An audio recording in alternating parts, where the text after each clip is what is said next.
Diamond jewellery பொறுத்த வரைக்கும் நீங்க என்னதான் 4Cs நல்லா பார்த்து வாங்கிட்டாலுங்க அது சில கடைகளை பாத்தீங்கன்னா நகை வந்து நல்ல பூரிப்பா இருக்கும். சில கடையில சில பேர் ஆச்சாரியஸோ இல்ல சில கடைக்காரர் செஞ்சு கொடுக்குற நகை வந்து டல்லா இருக்கும். அந்த அளவுக்கு ஷைன் கொடுக்காது. அதுக்கு என்ன காரணம் உங்களுக்கு தெரியுமா? முக்கியமா நீங்க கவனிக்க வேண்டியது செட்டர். டைமண்ட் செட்டர் தான் இதுல ஒரு முக்கியமான ரோல் பிளே பண்றாங்க.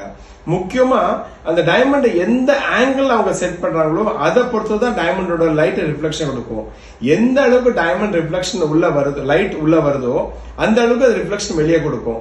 சோ இந்த கேமே பாத்தீங்கன்னா செட்டர் கிட்ட தான் இருக்கு. டைமண்ட் செட்டர் நல்ல ஒரு ரெப்யூட்டடா நல்ல ஒரு ஸ்கில்ஃபுல்ல ஒரு ஒர்க்கரா இருந்தாருன்னா அந்த டைமண்ட்ஸே நல்ல பூரிப்பு கொடுக்கும். அதே டைமண்ட ஒரு அன்ஸ்கில்டு செட்டர் நல்லா இல்லைன்னு சொன்னா அந்த ஜுவல்லரி டல்லா இருக்கும். சோ நீங்க வாங்குற உங்க டைமண்ட் ஜுவல்லரியில ஷைனிங் எப்படி இருந்ததுன்னு கமெண்ட் பாக்ஸ்ல கமெண்ட் பண்ணுங்க.